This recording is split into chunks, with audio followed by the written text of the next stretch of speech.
I'm here to tell you that when you're wide awake, you also need your dreams. You must have your goals. You'll never make it as a wandering generality. You must become a meaningful specific. If you're going to work tomorrow because that's what you did yesterday, you're not going to be as good tomorrow as you were yesterday because now you're 2 days older and no closer to the goal which you do not have. You can't make it as a wandering generality. The first 2.5 years, I struggled financially. Now, that doesn't mean I didn't sell a lot, because I did. I sold my furniture, sold my car. And that's fairly close to the truth. It really was. Then I went to a meeting, and a man named P.C. Merrill, who's an American Indian, persuaded me that I could be the #1 salesman in America out of the 7,000-member sales force. He said, you've got everything that it takes to be a great salesman if you just believed in yourself and went to work on a regular schedule. And this is in the cookware business. That's right. Okay. And I put on the demonstration and door-to-door sales and so forth. I'd never had anybody say something like that to me. You could be a great one. You could be the national champion. Now, I've always been loved, but nobody ever thought of me as a champion. Because of Mr. Merrill's integrity, and because he had written the training program, and because he had set all of the records, I took him absolutely at his word. The previous year, I had not been in the top 5,000 out of that 7,000-member sales force. But the year after Mr. Merrill got through with me, I was #2 out of the 7,000. Had received the best promotion that was available in the company at that time.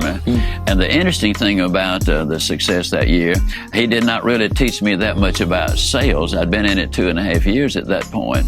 But what he did teach me was about who I was. The picture I had of myself changed dramatically. I started thinking as a champion and performing as a champion. And I did finish #2 and had that wonderful promotion. If you've made a commitment, when you hit the rough spots, not if, when you hit the rough spots, your immediate thought is, how can I solve the problem? If you've not made the commitment when you hit the rough spot, whether it's in marriage or education or career or whatever, your first thought is, man, how can I get out of this deal? And so that commitment plays a huge role. And as you know, some people are about as committed as a kamikaze pilot on his 39th mission. I mean, they don't really take it that seriously. How many of you feel like I've made this talk before? Can I see your hand, please? Several hundred times. I made it yesterday. You know what I did between yesterday and today? I spent over 6 hours getting ready for today. You see, I think it would be arrogant if I thought I could stand up and spit it out just because I did it yesterday or hundreds of times.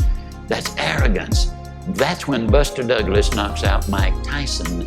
That's when an expansion team in Houston beats an established NFL team in Dallas. I dare not. Look at the people here, several thousand. I'm taking over an hour. That's several thousand hours of time. Where would my integrity be if I came here unprepared to make something, a presentation that could make a difference in your life? There is no way. You gotta prepare for it, ladies and gentlemen. An example, for 24 years of my adult life, by choice, I weighed well over 200 pounds. I say by choice because, you see, I have never accidentally eaten anything. I mean, it's always been deliberate. And when I choose to eat too much today, I have chosen to weigh too much tomorrow. You can choose to set goals and realize your potential, or you can choose not to set them. Now, if you choose not to set them, you got to understand that the consequences are not going to be good down the road. For 24 years, I was going to lose that weight. As a matter of fact, in 24 years, I lost several thousand pounds of weight. How many of you already know exactly what I'm talking about? But it wasn't until I wrote it down, put a date on it, listed the obstacles I had to overcome, identified the people, the groups, the organizations I needed to work with, spelled out a plan of action, set that time limit in there, and identified all of the benefits to me. It was only when I did that that the goal became a reality, and I lost the weight.